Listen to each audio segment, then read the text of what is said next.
Добрий день. Я радий всіх вітати.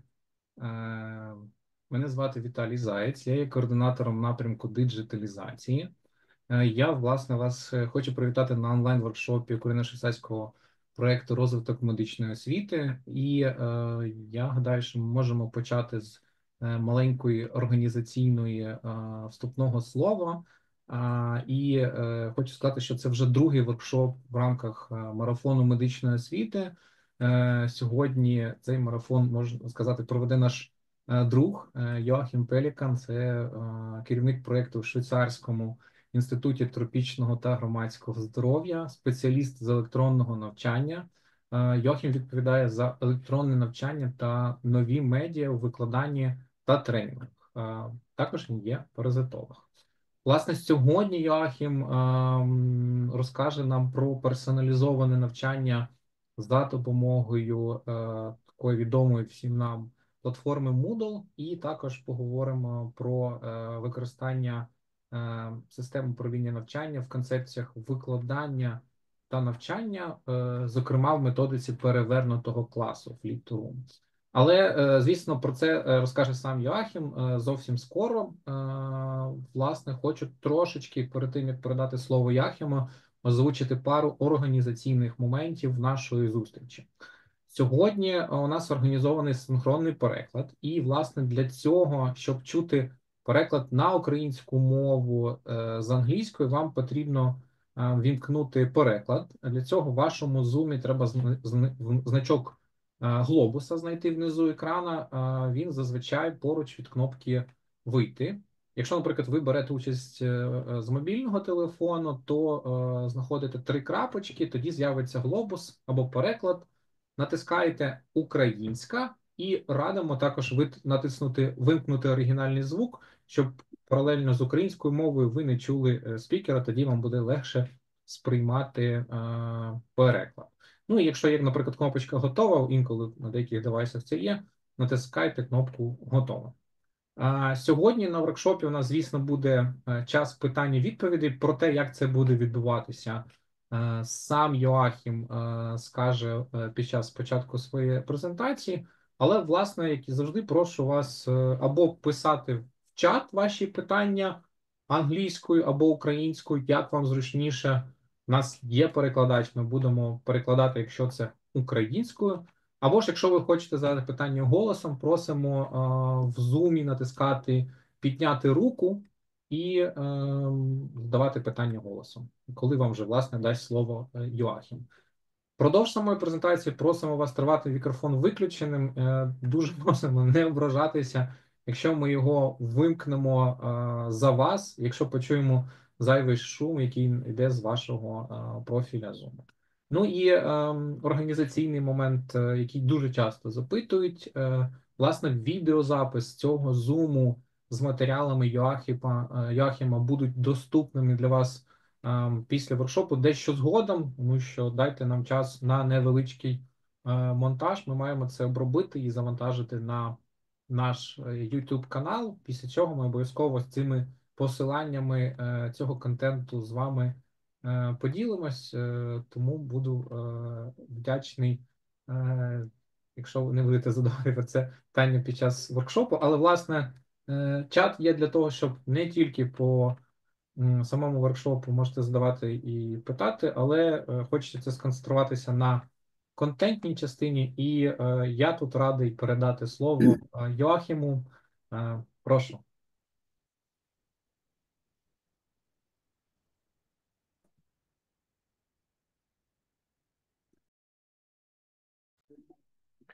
Дуже дякую, Віталій. Лише коротке питання, чи все працює добре, чи ви бачите презентацію?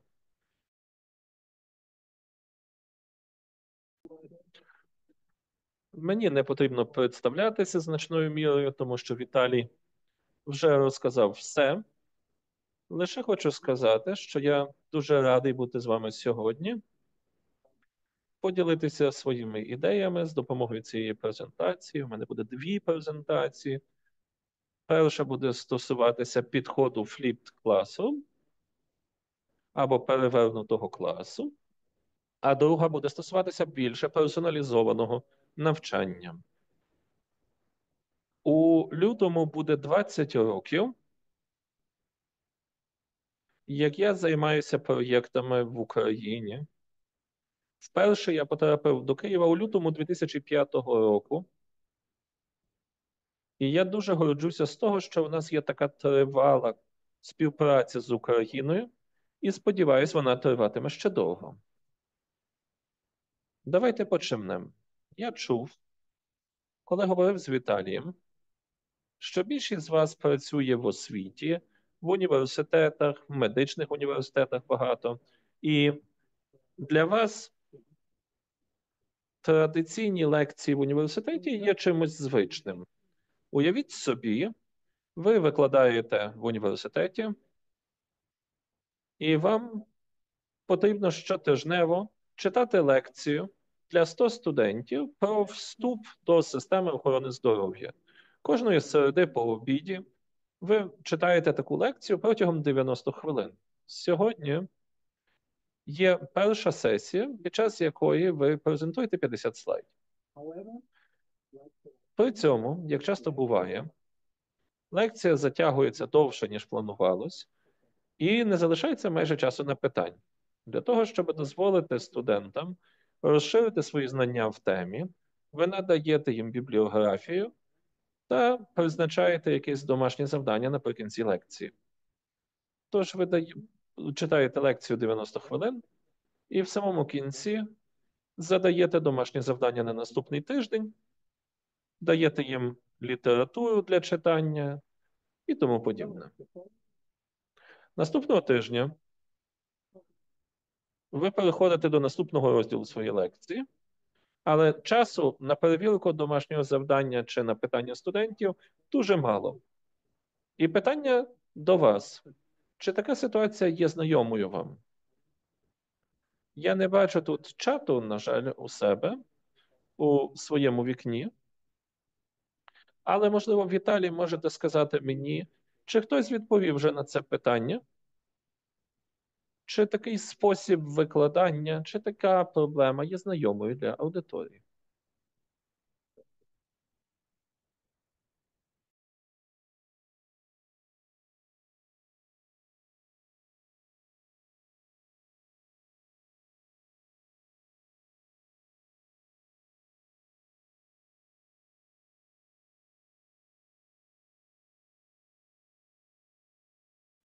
Це правда, це дійсно традиційно.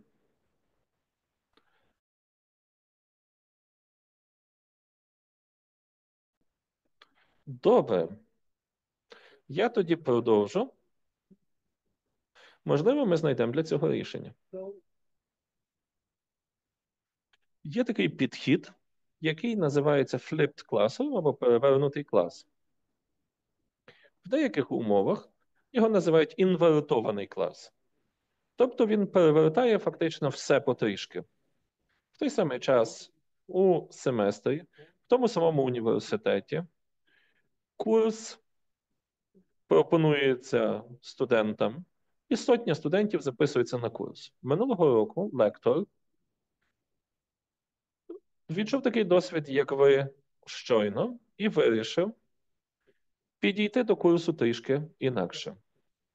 Замість традиційних лекцій він записав свої презентації наперед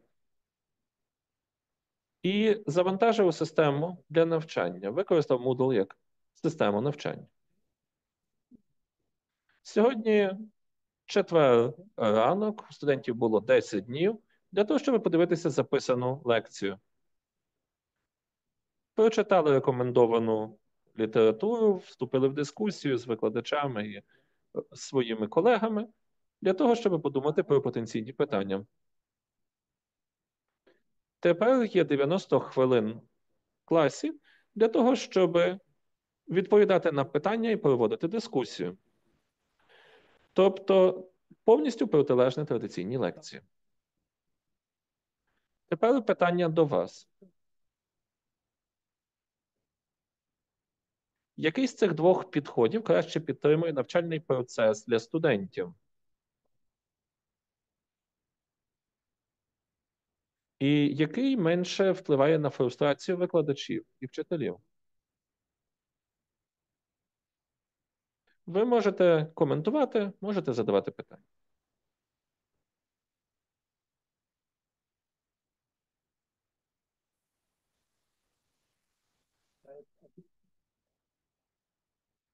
Мені здається, що очевидно, що другий підхід дає набагато більше часу для спілкування. І лектор не повинен поспішати через контент. У нього є більше часу для спілкування зі студентами. І моє друге питання. Чи хтось з вас вже має досвід з таким підходом, який називається перевернутий клас? Можливо, ви використовували якусь іншу назву для цього. Але якщо є щось, чим би ви хотіли поділитися, то, будь ласка, скажіть.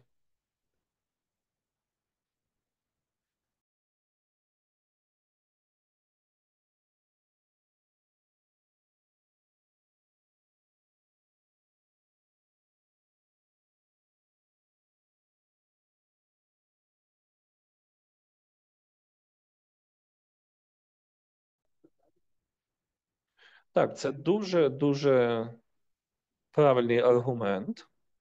І зазвичай ми робимо навіть так в наших лекціях, що зустрічатися не є обов'язковим. Тобто це дає свободу студентам, але й високий рівень самоорганізації. Це також зміна парадигми певним чином. Перехід від того, щоб все презентувати, і тоді залишати студентів з домашнім завданням, без можливості реагувати на них. Зараз у них є дуже багато часу для самопідготовки, але від них залежатиме, щоб вони дійсно це зробили. Бо якщо вони не готуватимуться і будуть переходити на лекцію не готовими, то вони просто загубляться.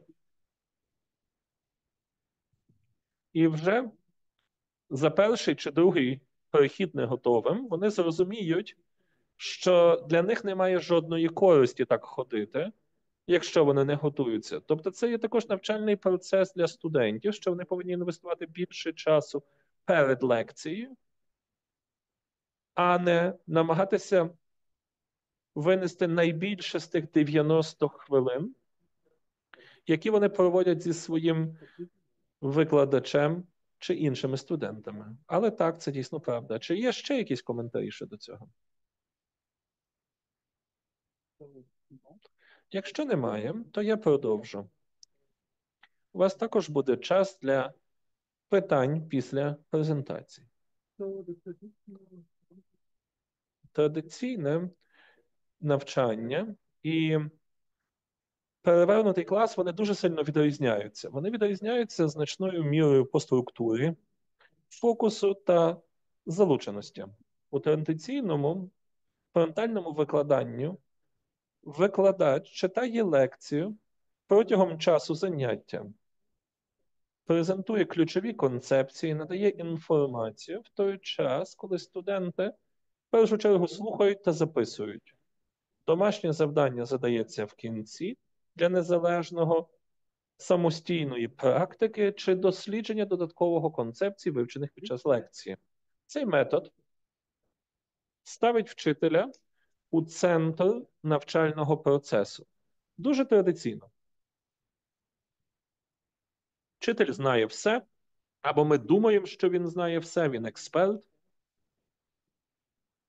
Часто є обмежуючі можливості для активних студентів взяти участь і співпрацювати під час заняття.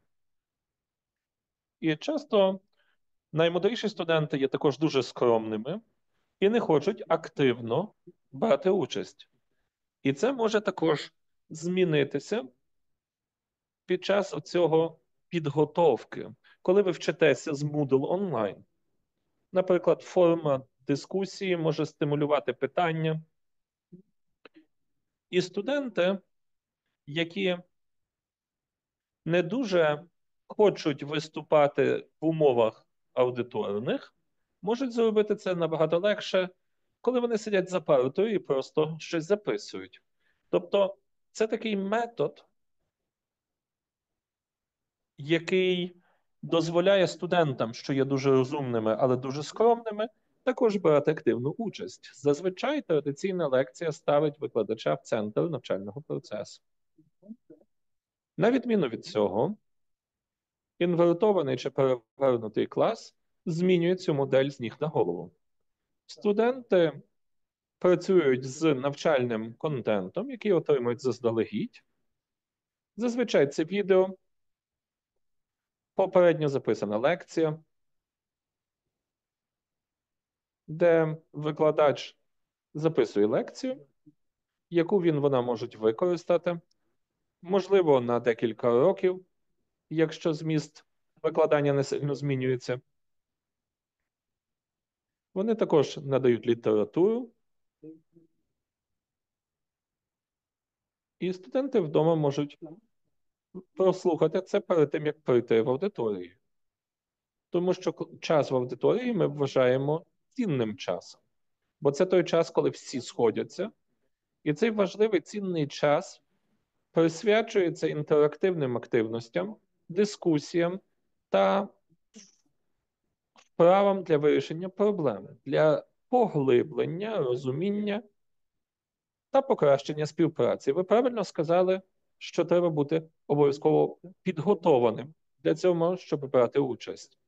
І це не означає, що ви фізично зустрічаєтесь на місці. Я знаю, що це дуже складно для деяких університетів в Україні на даний момент,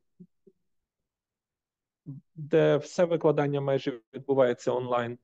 Але аудиторний час це також є час спільний онлайн, коли ви викладаєте протягом 90 хвилин, власне, присвячуючи цей час активностям, дискусіям, використовуючи такі інструменти, як Zoom, як ми зараз використовуємо, чи MS Teams, чи інші. Це є дуже легко проводити такі події дійсно інтерактивно.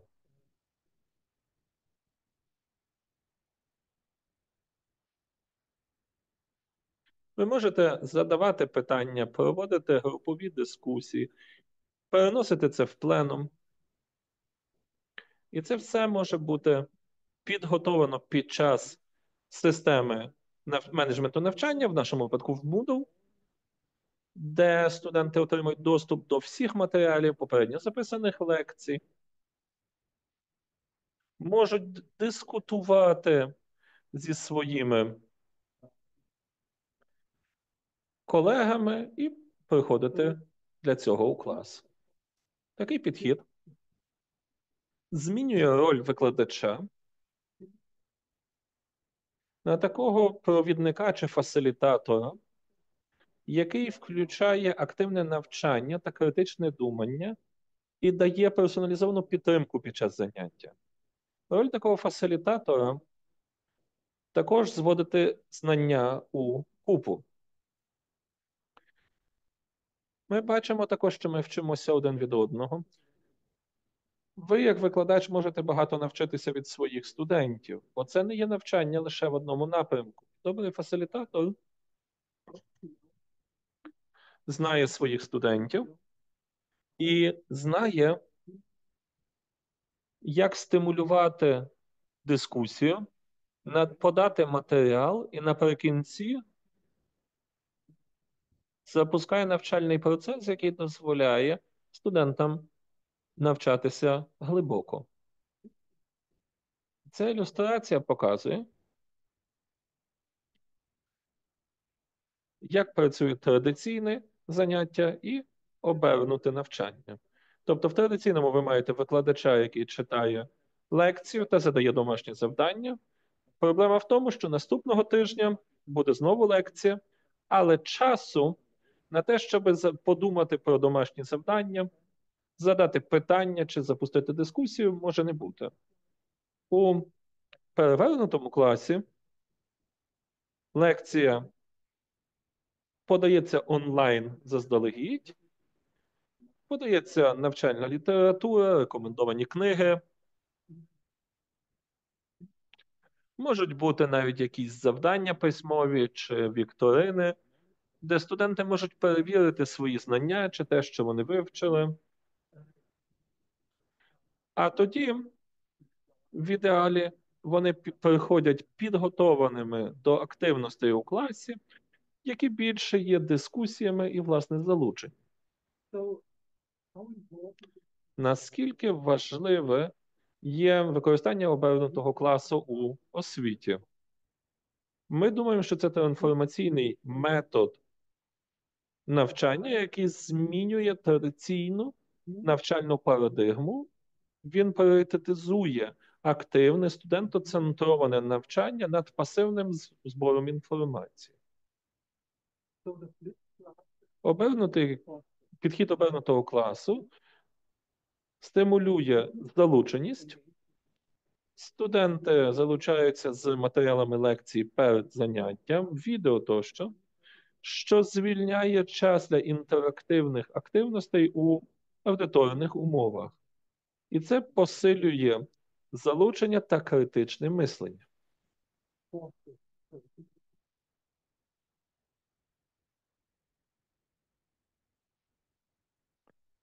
Тепер в деталях це буде представлено в другій презентації, але студенти можуть вчитися своїм темпом. У них буде тиждень чи 10 днів для того, щоб підготуватися до заняття у класі.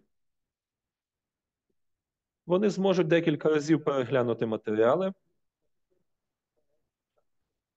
І це сприятиме тому, що покриються всі потреби для навчання, бо не кожен студент вчиться однаково. А викладач надасть цільову підтримку під час заняття. Можливо, з'явиться якесь питання, то можна звернутися до форуму дискусії. І якщо в студента будуть проблеми з якоюсь темою, і фасилітатор зможе тоді звернутися до цього під час заняття. Активне навчання. Всі хочемо активного навчання, бо це є справжнє навчання.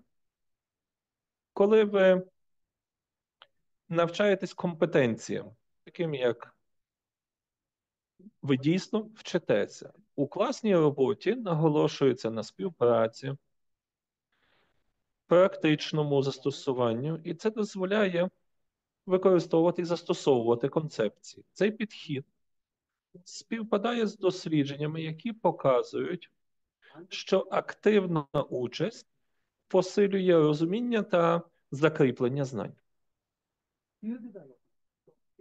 Розвиток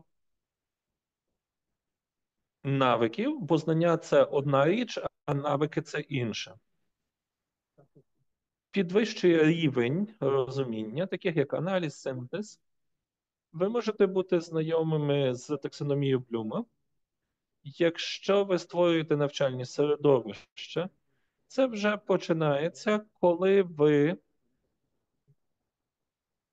створюєте навчальні цілі і використовуєте таксономію Блюма. Намагаєтеся звернутися до вищих знань для того, щоб аналізувати, синтезувати та оцінювати, не лише запам'ятовувати, бо це є нижчий рівень знань. Треба бути також дуже обережним, коли ви це застосовуєте, коли вам потрібно розробити завдання, такі як якісь вікторини. Якщо ви використовуєте такий підхід, коли ви маєте багато можливостей вибору, то люди можуть проаналізувати і подумати. У випадку розроблення досвіду це покращує комунікацію, вирішення проблем, задач і допомагає в їхній кар'єрі в майбутньому. І це є дуже ключовим ефективно використовувати технології в умовах класу. Це дозволяє нам, як працівникам освіти, використовувати цей час очної зустрічі для змістовного навчального досвіду. Інструктори, фасилітатори можуть ідентифікувати прогалини в знаннях більш ефективно під час навчання в аудиторії.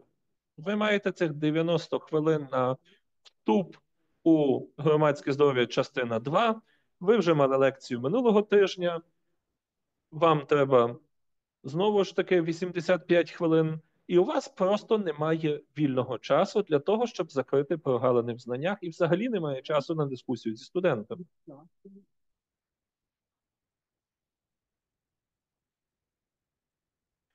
І це є промоцією відповідальності та незалежності. І це є відповідь на це питання 10 хвилин тому в чаті, яка була так, що так, студенти отримують незалежність, але мають бути відповідальними. Бо вони вчаться не для вчителя, а для себе. Вони беруть на себе права і відповідальність щодо свого навчання. І це дозволяє їм активно брати участь у занятті.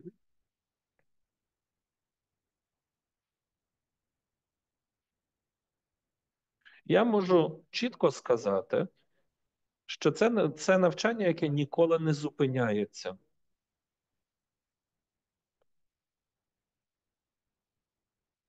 І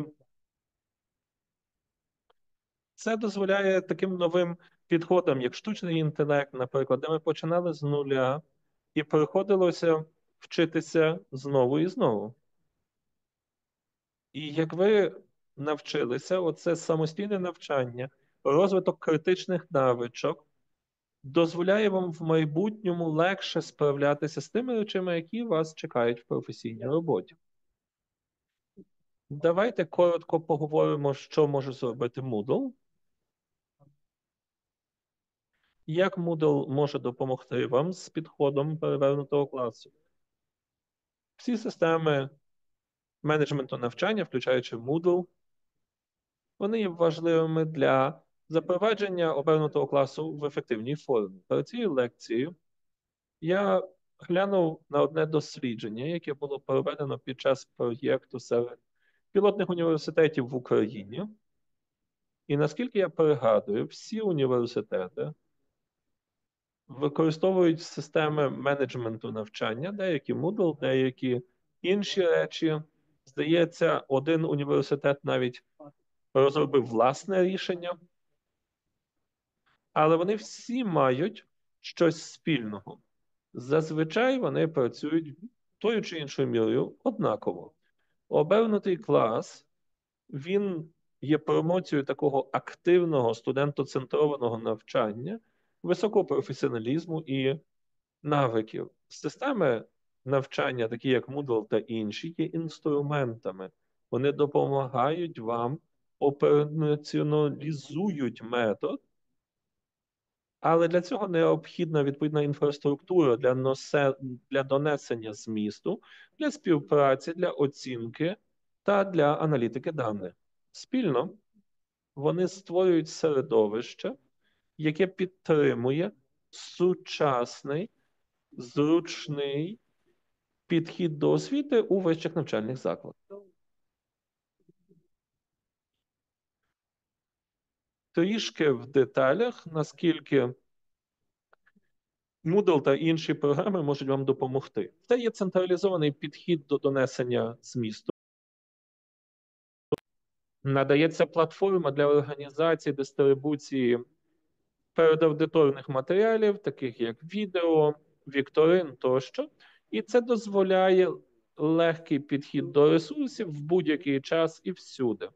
Під час наших курсів у TPH ми використовуємо Moodle постійно майже, і це є ядром будь-якого курсу. Це є цим центром, до якого студенти завжди повертаються, знаходять матеріали, знаходять речі для підготовки, і це є дійсно центральним.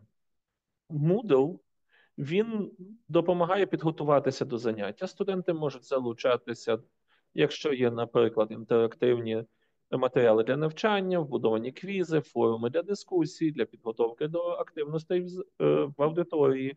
З іншого боку, викладачі чи фасилітатори можуть моніторити процес та розуміння з допомогою аналітики, бо, звичайно, ви можете стежити за студентами, ви можете побачити, що який студент зробив, можете побачити результати відповідей на вікторинні питання. Ніхто не залишається забутим, якщо ви викладач і використовуєте системи навчального менеджменту.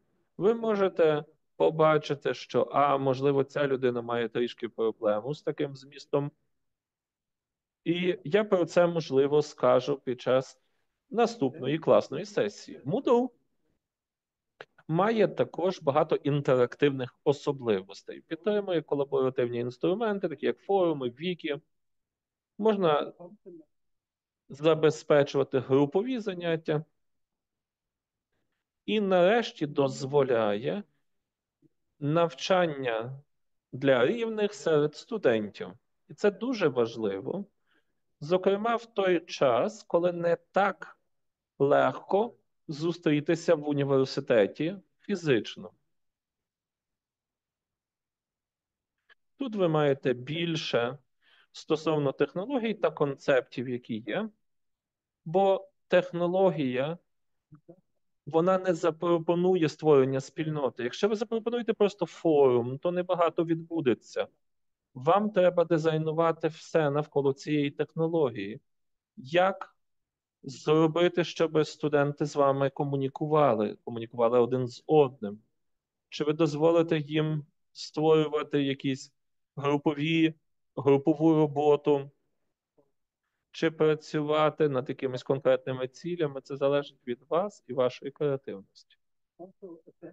Також оцінка та зворотній зв'язок є крайне важливими.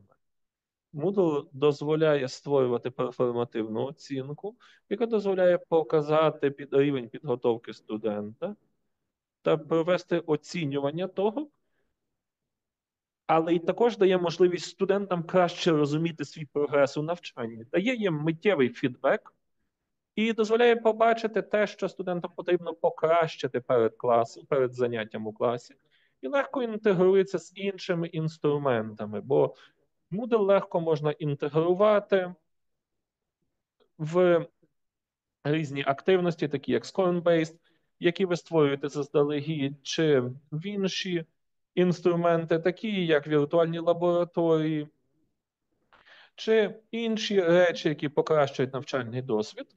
Moodle підтримує багато плагінів для гейміфікації, аналітики та адаптивного навчання. Потрібно сказати, що ми маємо платформу Moodle з додатковими плагінами, але є дуже багато плагінів, які дозволяють підтримати прогрес. Я би рекомендував, можливо, спочатку подумати, чого бракує вашій системі, що ви хочете досягнути, і що може вас підтримати перед тим, як почати встановлювати круті плагіни. Бо є тисячі їх, я знаю принаймні для Moodle, але спершу подумайте, що підтримує вас і допоможе вам та вашим студентам, і тоді правильно оберіть. Аналітика у Moodle дозволяє викладачам стежити за участю, залученістю та результатами. І ця інформація дозволяє покращити ваші навчальні стратегії і вирішувати питання колективно. Можливо, час для іншого запитання. Після всіх цих слайдів, де ви бачите, в чому ви бачите переваги підходу обернутого класу для студентів, освітян та інституцій, таких як медичні університети? Я на наступних слайдах трошки роблю це розділення між студентами, освітянами та інституціями. Але спочатку трішки хочеться почути від аудиторії. Віталій, чи є хтось, хто би хотів щось сказати нам?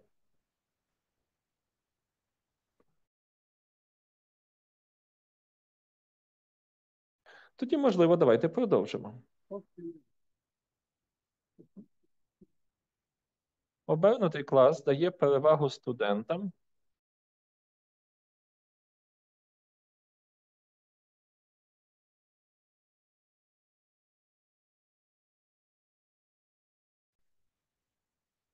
Так, це правда. Дуже дякую. Дякую за те, що ви сказали. Дійсно, студенти стають більш залученими в інтерактивну роботу, і вони відчувають більшу підтримку у навчанні в їхньому темпі, тому що це дозволяє їм вивчати матеріали у їхньому власне темпі, покращує розуміння складніших тем і дозволяє отримати персональну підтримку під час аудиторного часу. Якщо перейти до освітян, то обернутий клас додає декілька переваг для вас, як освітян, дозволяє більше часу відвести на персоналізоване навчання, звільняючи час аудиторної для спілкування один на один та цільової допомоги. Піднімає рівень залученості класу, студенти підходять готовими.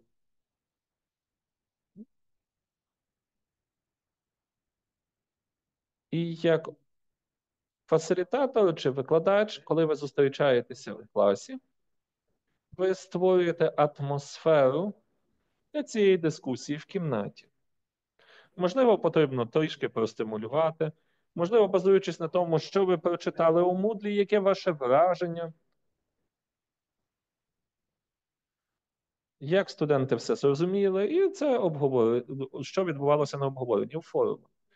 Також дозволяє викладачам ідентифікувати виклики перед студентами набагато легше, для того, щоб звернутися до тих питань в класі, де були якісь більше проблеми, і надати негайну підтримку. І як я вже говорив, це не є настільки студентоцентрований підхід, а роль викладача може бути описана більше як, власне, фасилітатора, ніж класичного викладача. Давайте перейдемо до інститутів. Перевагою для них це є впровадження модернізованих підходів до навчання, покращення навчального досвіду і веде до вищого рівня зацікавленості і задоволення студентів, піднімає рівень результативності, посилює конкуренцію. Я можу говорити лише, напевно, за наш інститут. Якщо би ми не запропонували таку технологію з Moodle і використовували сучасні технології, ми би не змогли залучити стільки студентів, скільки ми маємо.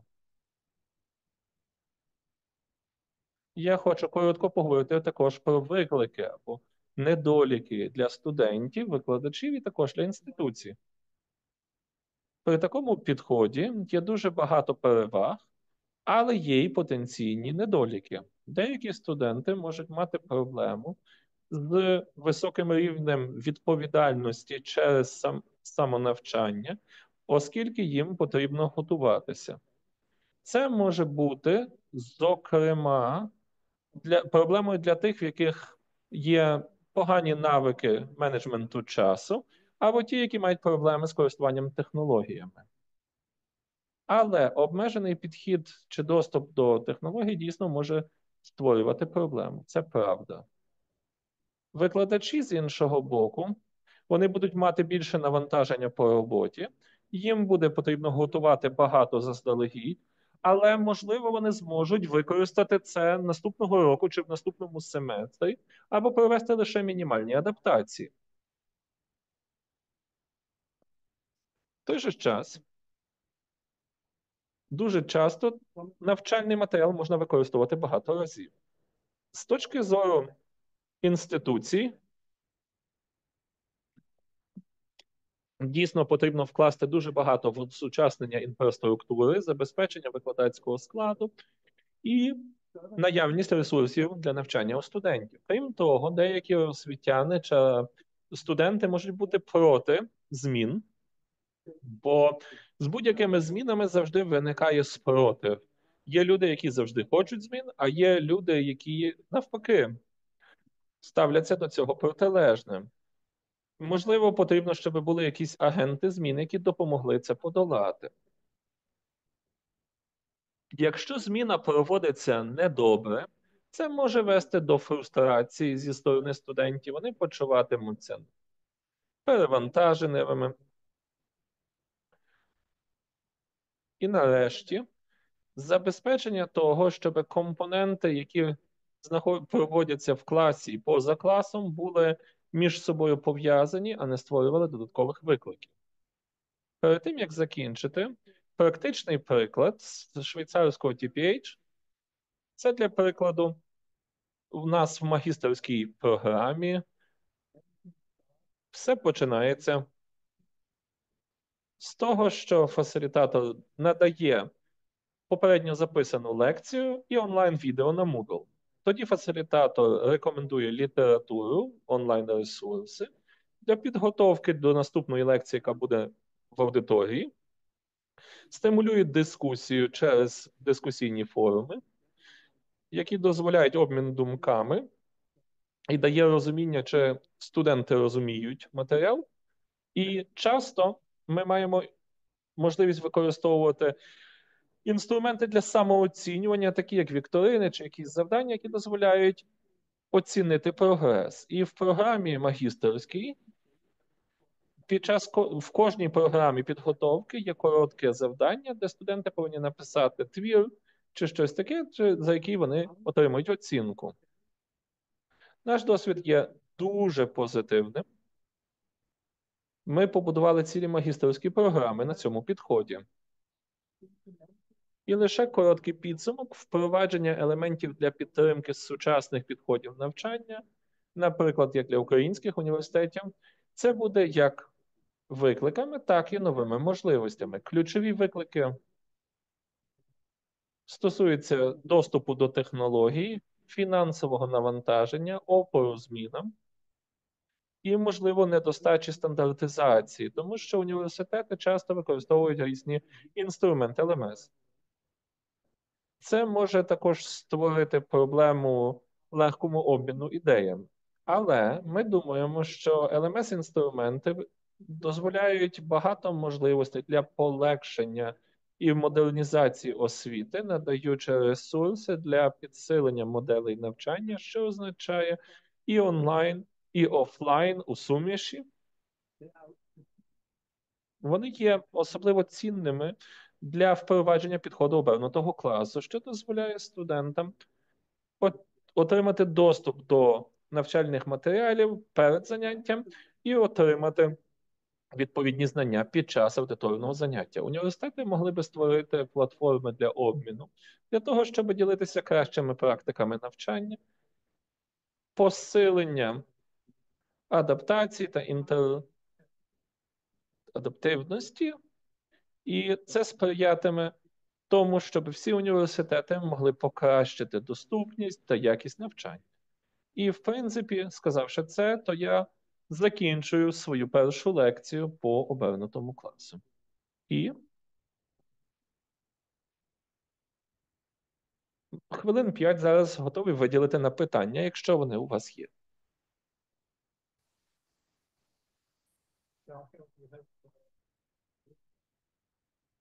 У нас є Юрій, який.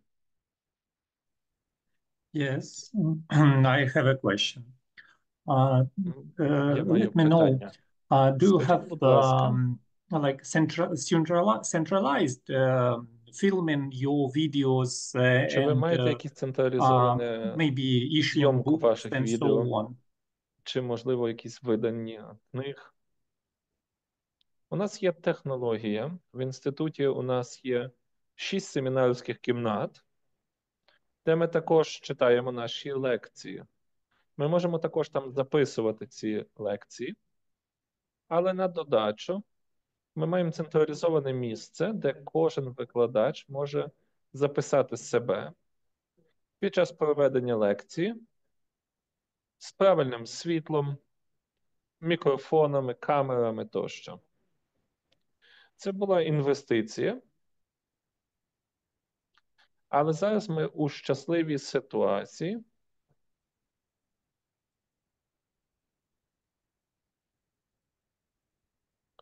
Але це може працювати і з меншими інвестиціями в технології. З сучасними камерами та смартфонами можна записувати вже речі, можна використовувати PowerPoint, одночасно записувати, чи використовувати відповідні плагіни. Технологій є багато. Yeah, and do you have any instructional Чи designer є in у your вас institution? якісь дизайнери в інституті? Не якісь, а педагогічні дизайнери. Це дуже важливо. Sorry, it's in Ukrainian for the entrepreneur.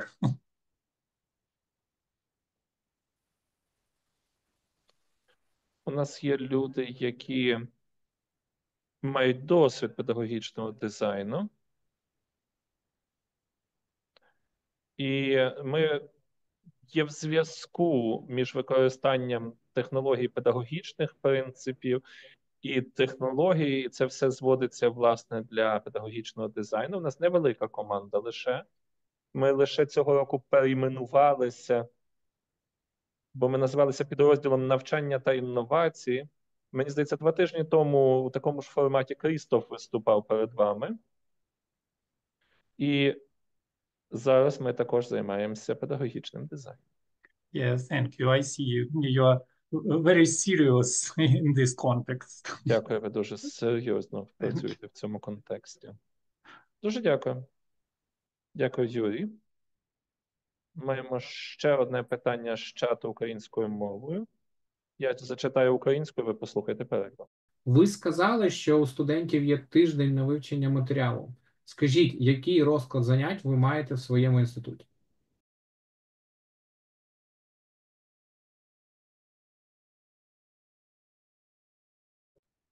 Розклад занять, він відрізняється трішки.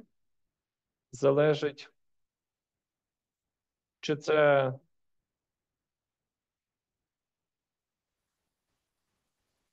яка це освітня програма, чи бакалаврат, чи це постградуальні студенти після дипломна освіта. Бо є лекції, є лабораторні заняття, але мова йде про ці лекції, які відбуваються щотижнево. Тобто структура дійсно виглядає так, як я вам розказував. Наприклад, є лекція на тему А, яка відбувається у вівторок, і тоді знову у вівторок наступного тижня. І тоді між ними є десь тиждень на підготовку. Для післядипломної освіти або професійних післядипломних курсів, які ми також надаємо, такі як MBA, або NASCAR Management, є набагато більше часу для підготовки.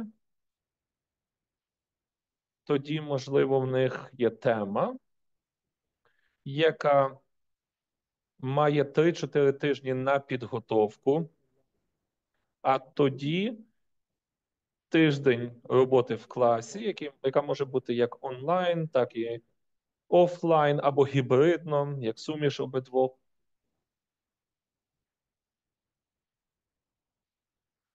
Але це тоді вони відбуваються на основі тих матеріалів, які вони отримали десь, наприклад, 4 тижні тому.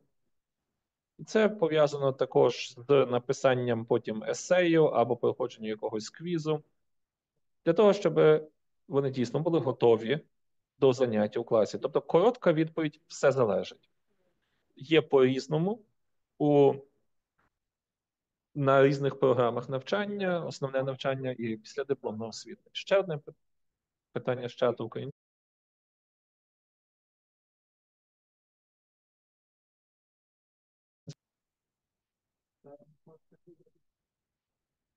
Післядипломна освіта для лікарів. У Швейцарії є обов'язкове післядипломне навчання, такі як курси для підвищення кваліфікації чи поновлення навиків. Тоді такі курси треба проходити приблизно щороку, раз на рік. З іншого боку, у нас є дуже багато лікарів у післядипломній освіті на більших курсах. Наприклад, вони роблять диплом чи навіть магістратуру подальшої післядипломної освіти, наприклад, для менеджменту охорони здоров'я або MBA. Це знову ж таки залежить. І в нас є дуже короткі курси, які тривають, можливо, один день. Маємо тижневі курси, і також маємо курси, які тривають 2-3 місяці, і повні магістерські програми. Це для лікарів, але також і для медсестер і загалом працівників медичної галузі. Ми використовуємо Moodle майже у кожному курсі.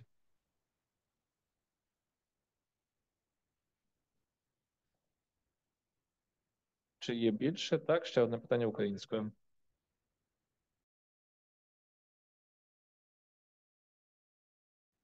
Це стосовно матеріалів. Так, ми надамо вам всі записи після воркшопу. Десь за тиждень або за кілька днів, бо нам потрібно час для редагування. І ви також отримаєте в формі PDF мої 2 презентації.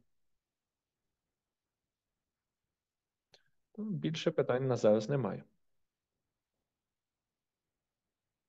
Мені здається, що ми вже трішки вибиваємося з графіку, тому я підготував ще для вас другу презентацію щодо персоналізованого навчання.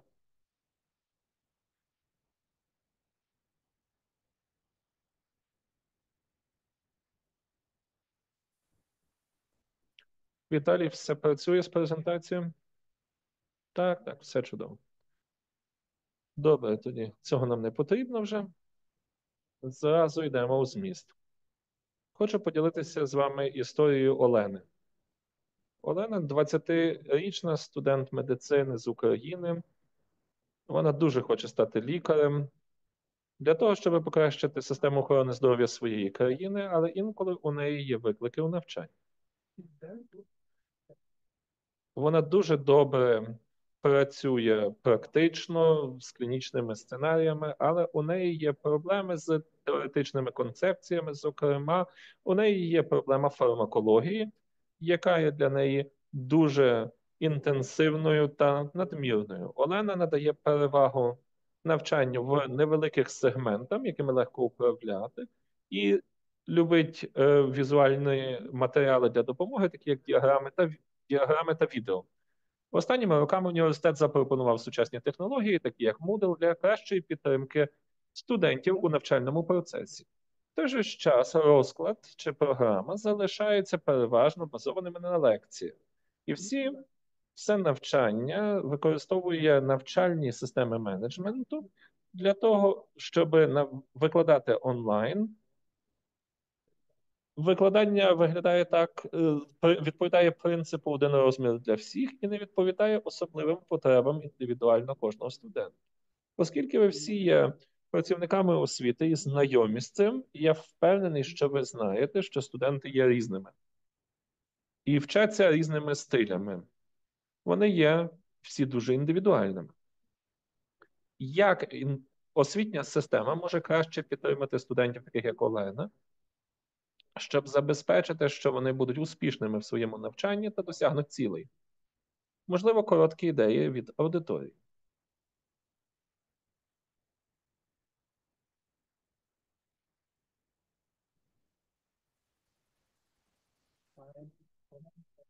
Чи є якісь коментарі, Віталій?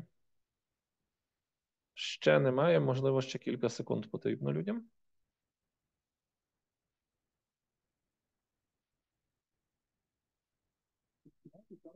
Якщо нема, то теж не проблема. Є один. Має бути персоналізоване навчання та викладання. Так. І питання 2. Як я вам вже говорив, університет вже вклав у технології та запропонував сучасні технології навчання, такі як Moodle. Але чи технології буде достатньо для досягнення цілі? Що ви думаєте?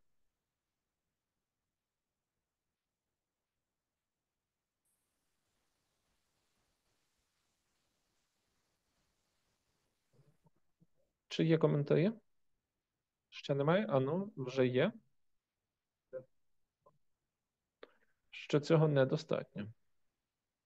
І я вважаю, що недостатньо. Але давайте трошки. Є ще один коментар. Ні, нам потрібно найняти репетиторів або викладачів додаткових, або штучний інтелект. Це, напевно, вже дійсно щось, що появиться наступні роки. Це дуже гарний коментар. Я не маю часу говорити про тюторство чи штучний інтелект у цій лекції, але, звичайно, що нам потрібно буде до цього звернутися в майбутньому. Це дійсно дуже важливо. Тоді я продовжу. В університеті Олени було проведено дослідження для того, щоб довідатись більше про задоволеність студентів медичними програмами навчальними. І після оцінки дослідження ключовий висновок був це те, що студенти хочуть більше персоналізованих можливостей навчання, що курси повинні відповідати більше індивідуальним потребам, стилям навчання і кар'єрним цілям. Бо не у всіх є однакові цілі.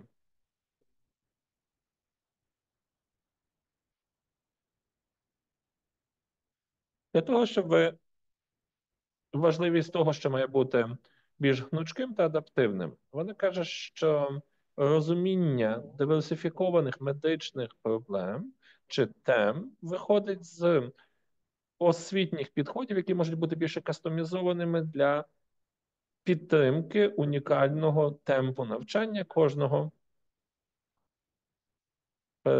Прошу, мушу вас перебити, бо в нас є короткий коментар у чаті щодо минулого питання. Напевно, ви повинні надати студентам різноманітні форми навчання для того, щоб це відповідало їхньому навчальному стилю.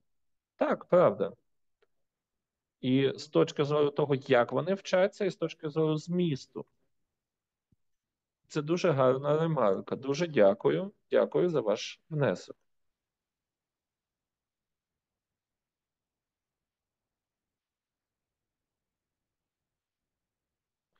Зміст, спосіб подання – це саме те, чого тут ми стосується того питання, і швидкість і унікальні потреби кожного студента. Визнати те, що студенти різні у своєму походженні, стилі навчання, прогресі. Це дозволяє використовувати різні матеріали, методи оцінки і гнучкі шляхи. Наприклад, у Олени є проблеми трішки з фармакологією. Значить, їй потрібна у цьому підтримка, але вона дуже добра у практичних речах. Як результат, ті, хто вчаться, отримують вказівки, підтримку, зворотній зв'язок і повинні розробляти глибоке розуміння комплексних медичних концепцій та навиків, які необхідними для професійної практики. Як сучасні технології навчання можуть цьому допомогти?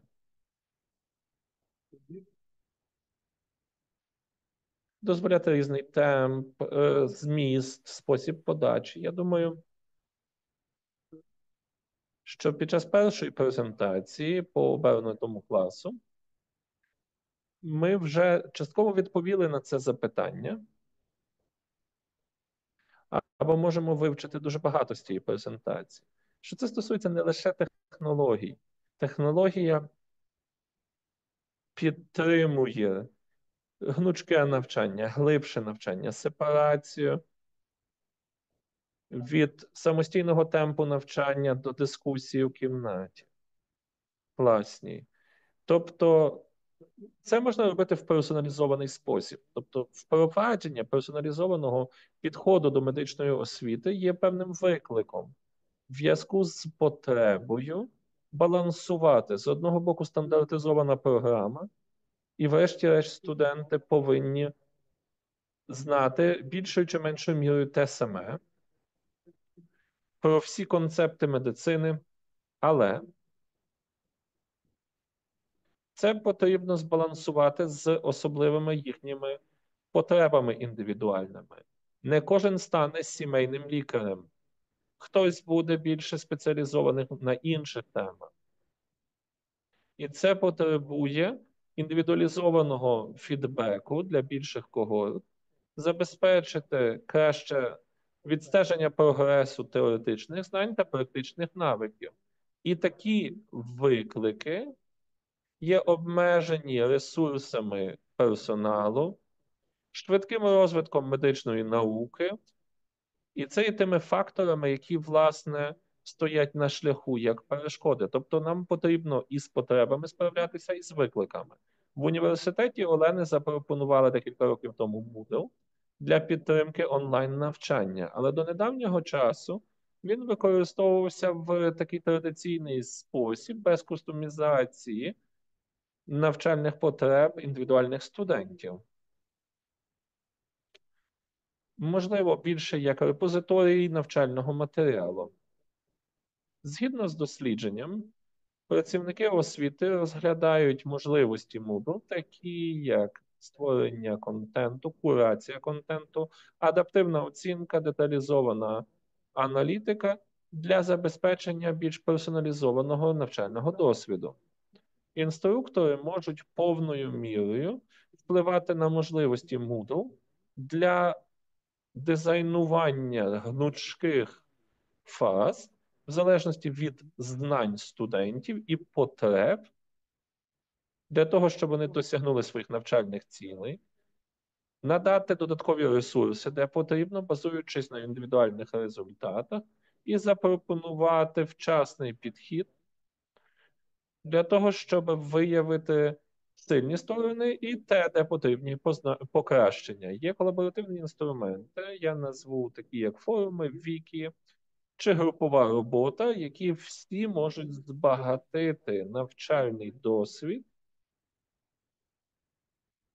де відбувається спілкування рівний з рівнем студентів, студентами, лекторів і фасилітаторів, які ведуть студентів до їхніх унікальних освітніх цілей.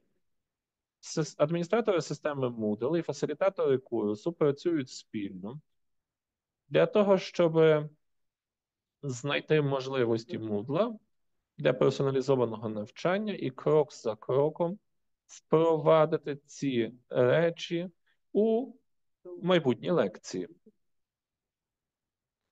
Використовується інтерфейс та навігація, наприклад, у новій версії Moodle 4.0 і до 4.5, яка є існуючою версією найновішою, розроблений дешборд, спрощена навігація, є персоналізовані шляхи навчання, можна використовувати умовні активності, фреймворки, трекінг проходження активностей. Тобто наявна освіта просунутого навчання, але також предиктивні моделі. І також Moodle дозволяє інтеграцію scoring-based інструментів, сертифікацій тощо. І останнє, але не менш важливо, є покращена комунікація та навчання та залученість через персоналізацію і покращену систему надсилання повідомлень. Так виглядає дешборд Moodle. Якщо ви занадто ліниві для того, щоб завантажувати фотографії для своїх курсів, тоді ці клітинки будуть показані Moodle. Вони не дуже красиві, але принаймні показують, що в кожному курсу є інша заставочка. Але, звичайно, гарніше би було використовувати фотографії, які відповідають змісту навчання. Але, знову ж таки, Moodle – це є user-friendly інтерфейс, який покращує навчання, покращує навігацію, залученість студента та легший доступ до змісту. Ви легко можете побачити, в які курси ви записані. Ви можете бачити свою пряму прогресу, що ви відвідали таку-то частину курсу, чи пройшли вже. Показує прогрес вашого персоналізованої подорожі навчання і дає рекомендації. Більш просунуті функції доступу створюють досвід для всіх. Інтуїтивний дешборд дозволяє вкладатися у дедлайни, відстежувати виконання завдань та залишатися організованим, що є добре і для викладачів, і для студентів.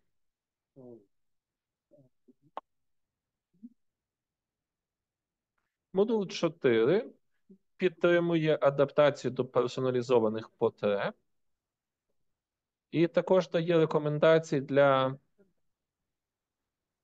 курсів відповідних. Вам потрібно думати, що коли ви структуруєте курс,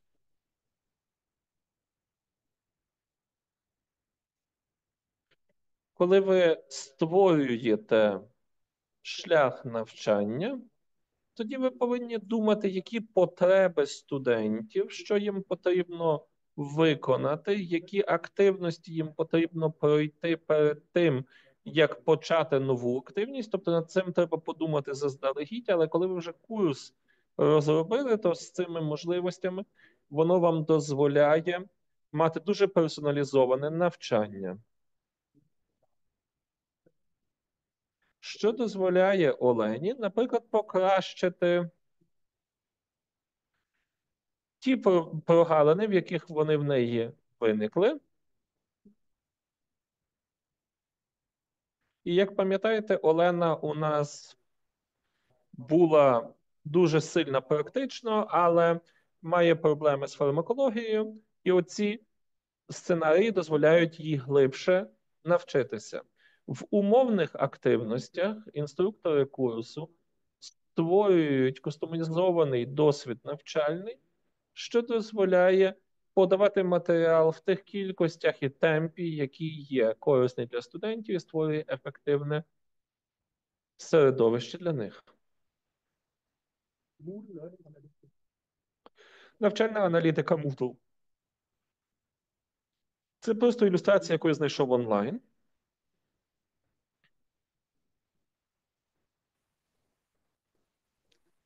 Moodle допомагає покращити закриття індивідуальних потреб та пропонує підлаштовані рекомендації, ресурси та активності. Я перепрошую, я, здається, скопіював один і той самий текст на 2 слайди. Але це просто ілюстрація, яка показує навчальну аналітику Moodle. Якщо ви знайомі з системами типу Moodle або іншими менеджмент-системами для навчання, то ви пам'ятаєте, що це дуже легко відстежувати студентів на рівні активностей. Але якщо у вас є такі активності, як квізи, чи завдання, де їм потрібно щось завантажити. Для прикладу, у вас є 5 квізів чи вікторин в одному курсі і 3 завдання письмові. Їм треба пройти модуль навчання на Scorn. І ви маєте дуже гарну можливість переглянути, який студент взяв участь в якій активності, але й також, як за цим стежити. Moodle дозволяє аналітику, яка покращує навчальний досвід. З іншого боку, ви, як фасилітатори, отримуєте дієву внутрішню інформацію для покращення курсу і забезпечення того, щоб його зміст відповідав потребам студентів. З одного боку, це дуже індивідуальний шлях навчання, з іншого, якщо ви стежите за курсами і регулярно заходите в аналітику, то можете адаптувати весь курс до повної когорти студентів. З одного боку, персоналізоване навчання, з іншого, ви можете помітити, де курс потребує покращення для всіх учасників. Повертаючись до нашого прикладу, Олена отримує деталізований фідбек, персоналізовані рекомендації, є підтримка для неї, і ці функції переводять Moodle ближче до LXP моделі, яка дозволяє забезпечити індивідуалізовані навчальні шляхи та покращення результатів. Ми багато поговорили про системи менеджменту, але є ще інша річ, яка називається LXP, або на відміну від систем навчання Learning Management, вона є абсолютно персоналізована. Тобто структурована в такий спосіб, що кожен індивідуальний студент отримує вказівки, чи ви можете їм їх надавати в абсолютно дуже індивідуалізованих шляхах навчання. Я від університетів, які використовують обидві моделі CHU, і LMS, і LXP. На даний момент ми використовуємо тільки системи навчального менеджменту. Так, LXP ми не дуже використовуємо. Ми намагаємося персоналізувати те, що можна персоналізувати з допомогою Moodle, без інших технологій. Бо інакше вам прийдеться створювати контент для різних платформ, і це може бути складно. Компатибільність з іншими системами, такими як Scikit, дозволяє легку інтеграцію і дозволяє адаптивне навчання та персоналізацію. У нашому випадку Олена любила анімації, які пояснювали різні механізми роботи, медикаментів. Бачите, вона тут вже щаслива, отримує якісь сертифікати і нагороди і дуже добре знає фармакологію. Moodle пропонує краще середовище для глибшої комунікації та залученості, дозволяє мати покращений юзер-інтерфейс, ширший набір інтерактивних інструментів та більш інтуїтивний спосіб подання ідей. Це не є шлях з одним напрямком, тут можна вчитися один від одного. Покращена система повідомлень та форумів дозволяє вести глибокі дискусії та створювати сильні зв'язки зі студентами, такі як Олена. Вони отримують кастомізований зворотній зв'язок на свої форумні повідомлення тощо, що дозволяє їй зберігатися добре поінформованою. Вона була однією з перших, хто відвідали такі персоналізовані навчальні курси. Їй подобається професійний обмін інформацією з викладачами, студентами і фасилітаторами. Тут ви бачите, вона говорить з колегою-студентом. І вона трансформувалася як студентка. Вона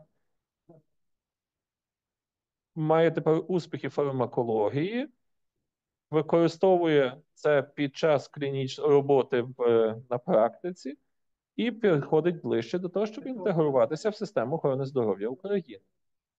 Такий короткий підсумок. Персоналізоване навчання за підтримки ЛМС у медичній освіті покращує компрехенцію дуже складних тем, піднімає впевненість у клінічному використанні, покращує залученість, зменшуючи стрес через індивідуальний темп та переваги. Його масштабувальна здатність дозволяє працювати в умовах обмежених ресурсів і також в регіонах, що постраждали від конфліктів, допомагаючи таким студентам, як Олена, подолати свої виклики. Найновіша версія Moodle показує переваги персоналізованого навчання через адаптацію до унікальних потреб. З іншого боку, це вимагає певних зусиль від викладачів, педагогічних дизайнерів, тобто мають бути зроблені певні інвестиції. Але це покращує автономність, мотивацію та забезпечує, що кожен студент має доступ до правильних ресурсів у правильний момент часу, що веде до покращення результатів врешті-решт. Через пропозицію адаптивного навчання і інші переваги навчальних систем, таких як Moodle, дозволяє освітянам адресувати чи націлено працювати з особистими потребами студентів, підтримуючи традиційну систему освіти. Тобто вам не потрібно повністю змінюватись на LXP, аналітика, деякі інші особливості та мобільні здатності, вони дозволяють мати гнучкий доступ. Мобільні здатності дозволяють працювати зі смартфона. Є також програма для iPadів чи мобільних телефонів, з допомогою якої ви можете отримати доступ до своїх курсів онлайн. Тобто ви не лише прив'язані до комп'ютера, можете використовувати мобільні пристрої.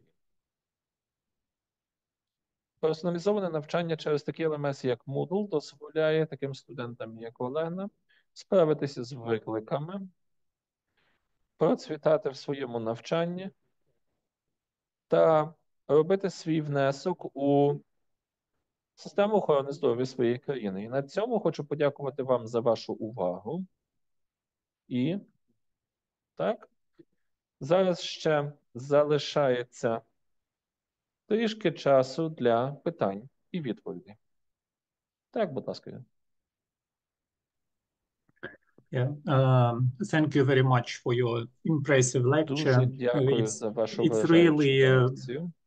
great to have such an Це approach to чудово the мати такий personalization. підхід But до I didn't get персоналізації, але я enough не about отримав the достатньо organization of the інформації про course in організацію Moodle. курсу. May you give any hint Чи могли би how do you розказати трішки, як collect such resources and ви збираєте activities такі for your ресурси та courses? активності And у ваших or may you курсах? show just or demonstrate Чи, any можливо, ви screen of би your course and I'll get. показали якісь зі Because it's скринів really a вашого problem for the курсу? Бо це students дійсно to проблема для choose студентів an appropriate обрати resource or activity for their відповідні learning активності style.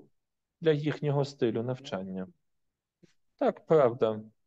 Це не лише питання навчального стилю, але також в залежності від їхнього попереднього знання, що вони вже знають, чи чого вони не знають, в чому в них проблеми.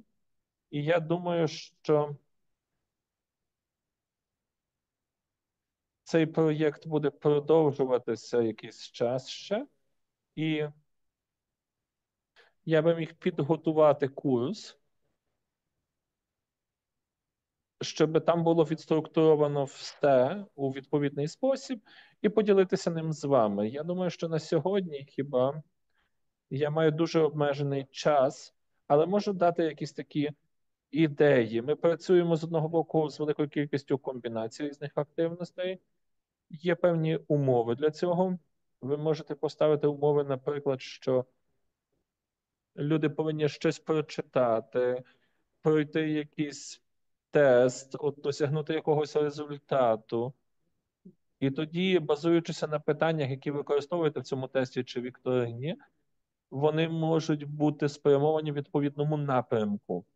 Це не завжди відбувається автоматично. Також залишається ще робота для викладача, дійсно подивитися на це. Якщо у вас є 10 питань і 2 з них стосуються конкретної теми, а решта іншої теми, і люди мають проблему з цими 2, тоді ви можете перескерувати їх на інший навчальний ресурс, який дає їм додатковий матеріал для читання, наприклад, по тій темі, для того, щоб покращитись в цьому. І з цими всіма речима ви можете тоді давати вказівки для студента. Це набагато простіше робити у маленьких групах. Якщо ми говоримо про сотні студентів-медиків, це буде зробити набагато складніше. Власне, запропонувати цей персоналізований навчальний досвід. Ми не змінили б так, направду, ставлення студентів, бо якщо студент є більш практичний студент і вчиться на практиці, то в нього завжди будуть більше проблем з теоретичним навчанням в аудиторії, але тоді ви можете надати їм, можливо, якісь симуляційні вправи онлайн, де вони зможуть зробити якісь практичні речі. З іншого боку, це потребує більше інвестицій з метою створення таких Це не так просто, воно займає певний бюджет і час, і треба бути креативним. Загалом, я думаю, що ціль цієї лекції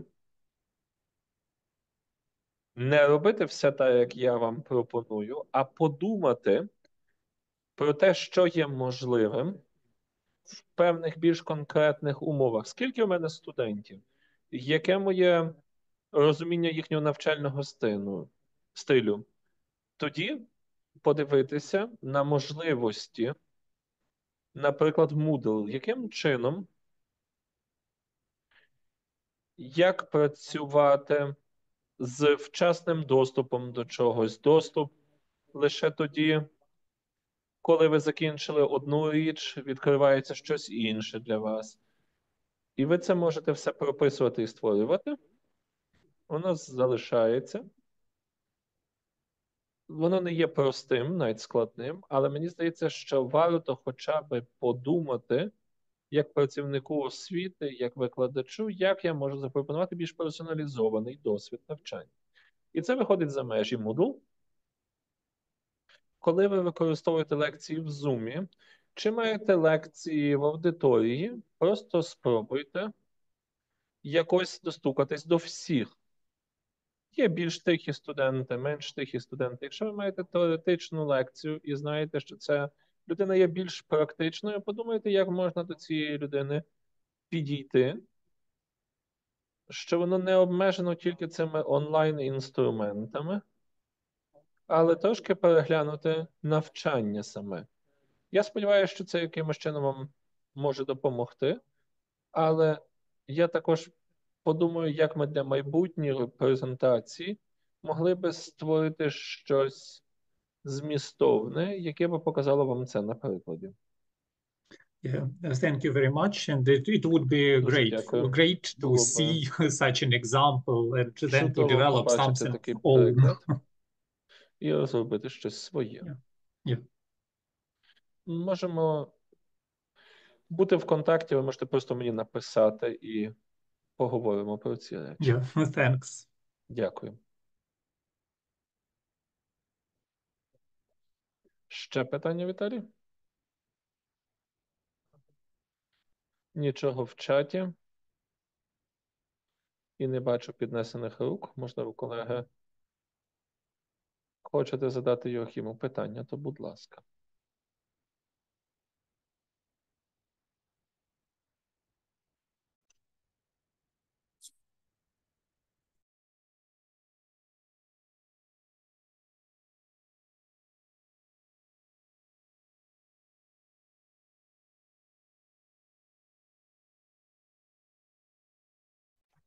Якщо це не так, то для мене було дійсно великим задоволенням бути з вами.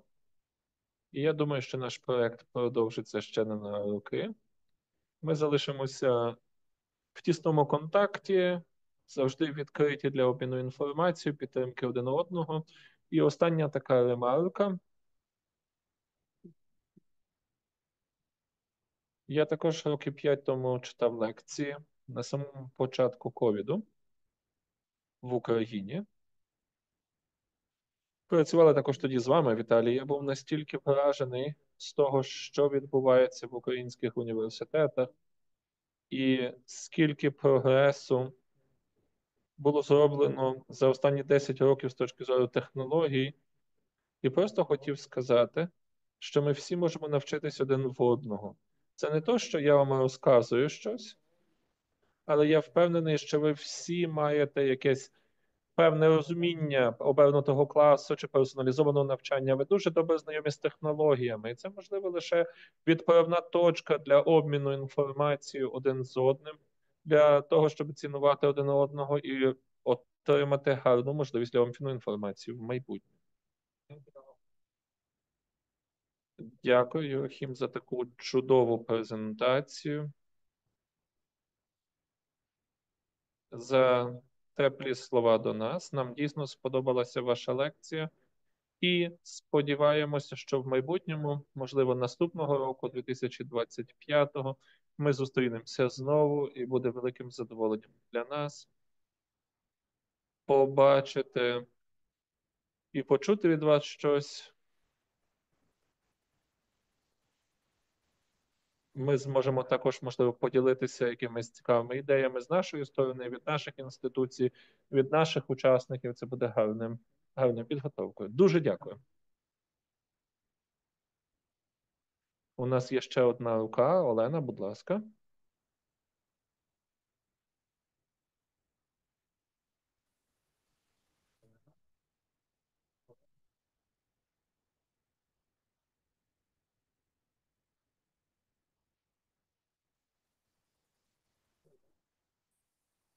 Олена, я перепрошую, що я використав ваше ім'я. Прошу, можете задати питання, якщо ви підняли руку.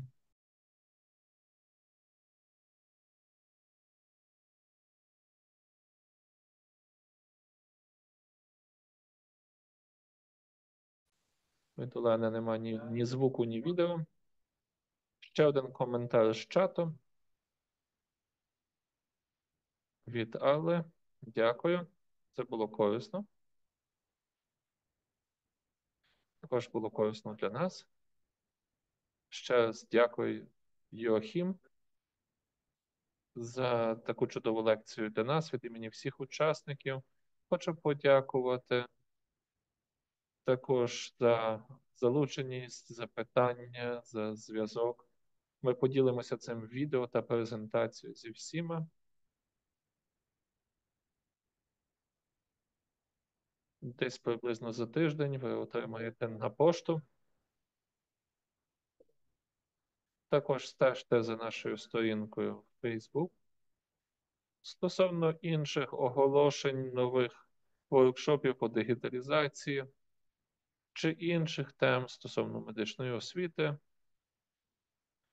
запросимо ще цікавіших промовців. Ага, є коментар від Олени, що ні, вона хотіла лише подякувати Йоахіму. І Валентина також каже дякую.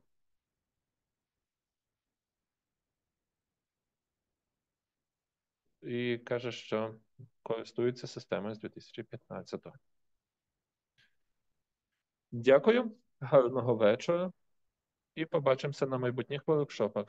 Всім вам гарного вечора і веселого Різдва. Вам також. До побачення.